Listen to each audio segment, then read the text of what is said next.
राज्याभिषेकासाठी कोणत्या नदींचे पाणी आणले?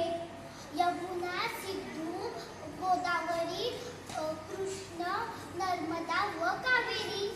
सूर्याचा राज्याभिषेक किती साली झाला? राईट 1674. सूर्याचा राज्याभिषेक कोणत्या किल्ल्यावर झाला? रायगड. स्वराज्याची पहिली राजधानी कोणती? राजगड.